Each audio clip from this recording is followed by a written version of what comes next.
This is WZRD Chicago, 88.3 FM.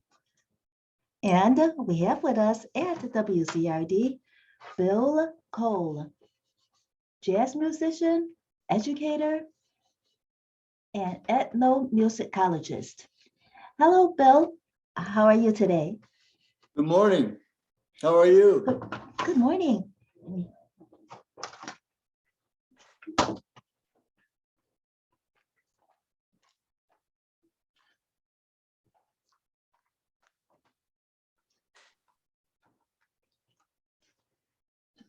So glad to have you with us on WZRD today, Bill. First of all, could you introduce yourself and explain to our listeners what is an ethnomusicologist? An ethnomusicologist is an individual who works on world musics. Well, that certainly defines you, Bill. We learned that you have mastered a lot of Eastern forms of music as well, of instruments. So first of all, let's start at the beginning. You were teaching at Dartmouth, and then you started performing and recording. Is that correct?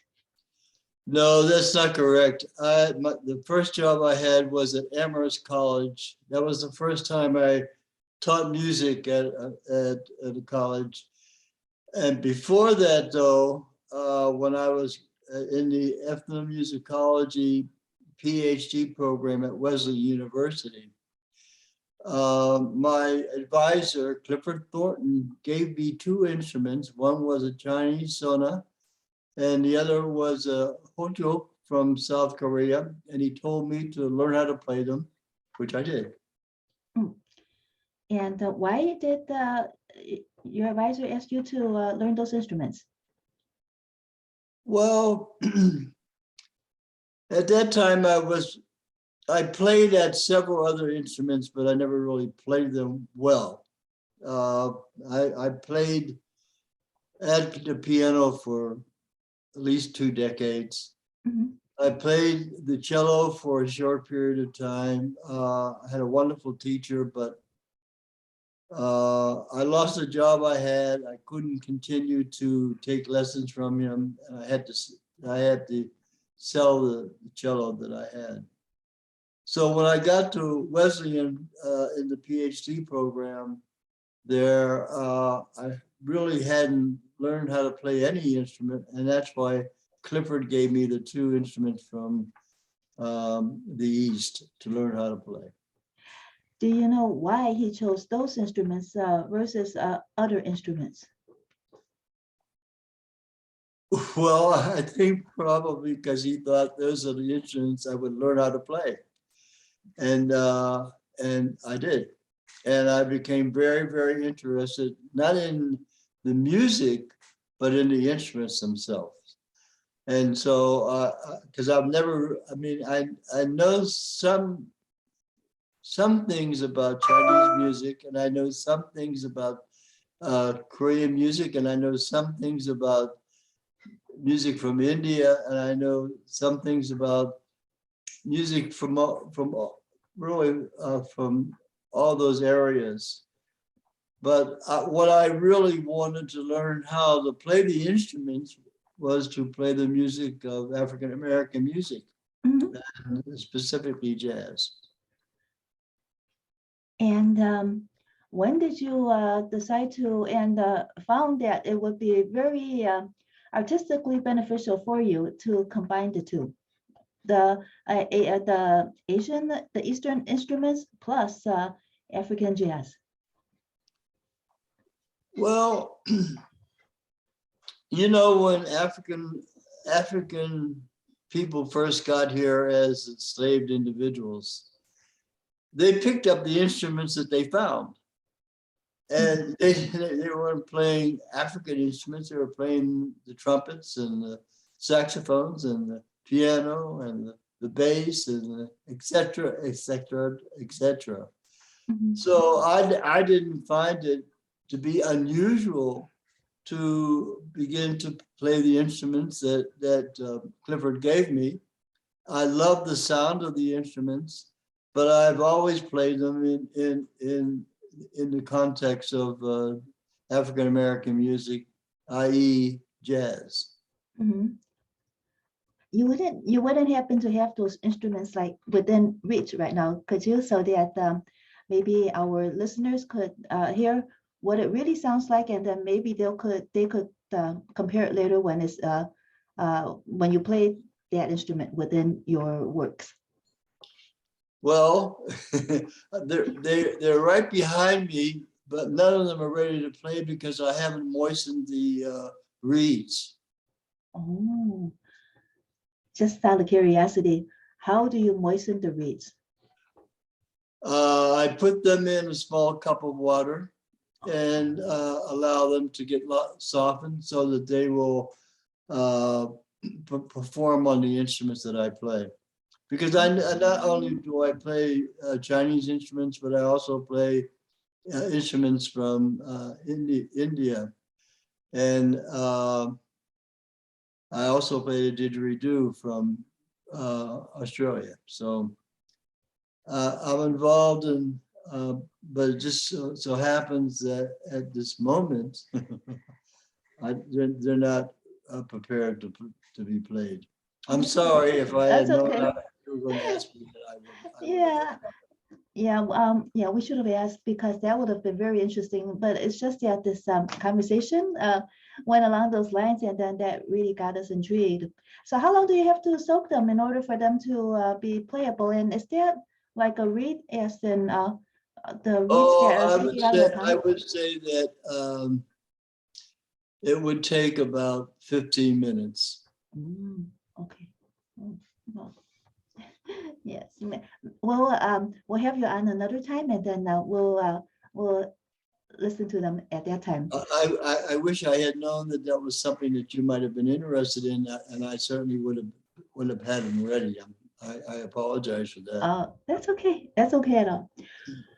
You can hear them on all my CDs, though. Yes, yes, but it's just that the different you play so many instruments, and it's kind of hard to differentiate to my area at least, that what is what and which is which. But it sounds very good, whatever it is. Thank you. I You're appreciate welcome. you saying that. You're welcome. So what began your journey into studying and playing all these instruments, and first studying African American jazz and teaching it, and then becoming involved in the art yourself? Well, it is. I've had a very kind of strange history because when Clifford Thornton gave me these instruments, I had, studied specifically African American music and the medium called jazz for a very, very, very long time. And so it was easy for me to make the transition to playing jazz music with the instruments that he gave me and ones that I have picked up since then. And it feels absolutely natural to me because I've never really understood it on a certain level. Why did I pick up it? Why were these instruments so easy for me to play? And how did it formulate it in my own mind? And if I got really philosophical, I would say because of reincarnation. Is it that when Clifford Thornton introduced you to these instruments, was it an account of him realizing that the instruments and your understanding and study of African American jazz went well with these instruments. Oh, absolutely. Absolutely. He felt right away that they would be, you know, because of the nature of that of improvisational music, he knew right away that they would fit right in. And even though I would say that many associates that I've played with over the years, they always wondered why I decided to pick up these instruments to play. And so it's it's kind of like that's the way it is. What about, yeah, go ahead. It's when I first started to teach on the college level at Amherst, I raised some money from the National Endowment of the Arts and also from the college to start a series called the John Coltrane World Music Lecture and Demonstration Series. And when I left Amherst and started teaching at Dartmouth College, I brought that with me. And that allowed me to bring in individuals who were really fantastic jazz players. And also it allowed me to develop my own style that I wanted to play in. And because it wasn't until 1991 or 2 that I began to write music for the ensemble, the Untempered Ensemble, which I still have at this moment. One more question about Clifford Thornton before we move on. Sure. Since he understood you so well, what was his area of study or studies? He played the trombone, played the Indian shehnai, which when I used to go over and watch him practice, the Indian shehnai, the East Indian shehnai was the instrument that really intrigued me. And it helped me to understand the instruments that I was developed simultaneously, because he was way far ahead of me in terms of being able to play the instruments. So he was a very interesting individual and also a musician, and he had a very unique way to put forth his own music, and by watching how he did that, I said to myself, well, I can do it very similar to what he does. And but my music is very different than his, because the most unique aspect of American jazz music is that it's the individual that's the most important person, in the music, and the individual, because of it being an improvisational music, the individual is always going to have his or her style that they're going to play in. In other words, you applied Clifford Thornton's experience and expertise, and then use that to find your own ways. Yes, absolutely. And when it was around 1991, 92 that you found your own way? No, I started playing the instruments in the 70s. Right, and I was playing from I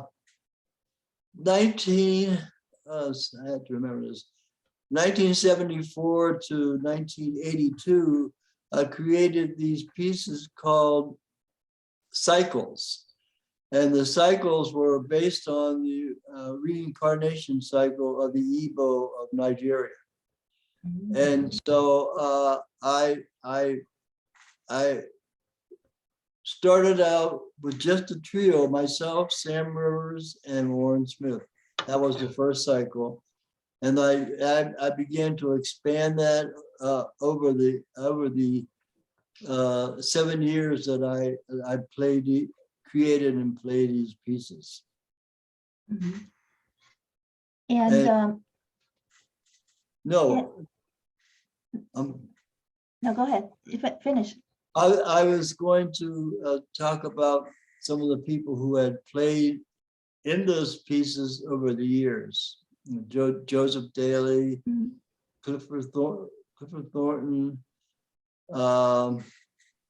many different players played in these pieces that I created. And then when did you form an Untempered Ensemble? In the beginning of the 1990s. So it was after these cycles then? That's correct. Mhm. Mm-hmm. As for Untempered Ensemble, the untempered, does that refer to untempered steel? Well, because the instruments that I play are untempered instruments. And because I'm the leader of this group, that's why I gave the group that name. What is an untempered instrument? An untempered instrument, okay, I'll give you an example. The piano is the classic tempered instrument. In other words, the notes are fixed. In untempered instruments, you can slide between one note and another, because you have this flexibility. And where these instruments may not have the horizontal length like a piano has, but they do have a certain other quality that allows, for instance, allows me to play between the C and C sharp, the space that is between C and C sharp on the piano. So the piano is a fixed instrument. These are not fixed instruments. They are very varied in terms of tonality. So in other words, for a piano, it has to be tuned in order to be played correctly. But for these instruments, they cannot be tuned. No, they cannot be tuned. You tune them yourself and what you want to play. Because they're open hole instruments. Mm-hmm. And and you are able to find the exact note that you want while you're playing, even though they're untempered. Yeah, you can play exactly the note that you want. You can play. You can find on these instruments. You can find the note that you want to play at any given time if you've practiced hard. How long did it take you to practice before you mastered at least one of these instruments? Oh, I would say in terms of mastering them, I would say it took me about 15 years. And you played all the instruments that, these various Eastern instruments. Did you practice the instruments one at a time, or did you move among them? Just practice all of them and then use whatever you needed in order to tell your story. That's absolutely right. That's a wonderful explanation by you. I usually start out playing when I'm practicing, say during the day. I start with the didgeridoo, and then because it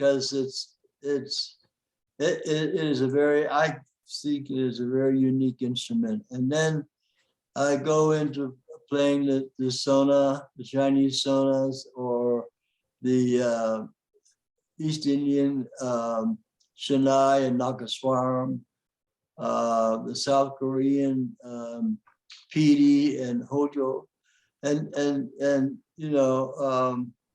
by the time I finish that, my day is over. Well, you certainly keep yourself very busy. Oh, absolutely, yes, yes. For the Australian didgeridoo, what is it about that that makes you decide to practice that one first and to set the mood? Because each of these instruments call on a certain certain ways that you have to put your armature. And the didgeridoo is I can go from the didgeridoo to my other instruments very easily. But if I start with my other instruments, I can't go back to the didgeridoo because of the armature, because of how my mouth is shaped to play them. Oh, interesting. Well, since you play these instruments so well, have you traveled to the Far East or the East to perform in those countries? You know, I've only once played in Europe, and that's it. All my playing, all the performances I've done have all been in the United States. Would you be But open if someone calls on me, if someone says, we want you to come, or to China or Japan or India or Australia or West Africa, I would be happy to do that and take my ensemble with me. Well, any of those countries who have listeners who are listening now, because we are streamed worldwide, now you know that a bill call is available to travel to your country and perform for you. Absolutely. How has playing jazz and these instruments changed the way that you interpret a story and how you feel a story needs to be told? Well, I had another mentor. His name was Fela Sawanda. He was a musician, and later in his life, he became a philosopher. And I met him in 1972, and within a couple of years, he gave me these proverbs, and there are 500 of them. And I've been playing off or developing musical lines from these proverbs that he gave me. And I think there are 500 of them, and that's one some of them. But almost all my CDs, I've used the proverbs, almost all of them, in some way or other. You know, because I love the story that they're telling. And so are these proverbs all derived from Yoruba, or are they derived from all over the place? No, they all come from the Yorubas of Nigeria. That's unique. Do you know of any other artists that base their work off of Yoruba proverbs besides you? I'm quite certain there are some, but I don't know of any other person. Wow. That is very interesting because you have a lot of your tracks. The titles are kind of long because you already you're telling the story in your title, but the music and sound in your then there's just the music and the sound in the tracks that portray the entire story. As in your Trayvon Morton suite, could you tell us a little bit about that? Well, the way that I work with the proverbs is that I take the syllables of the different words. I'll give you an example. The first one I wrote was one man's hatred cannot alter another man's destiny.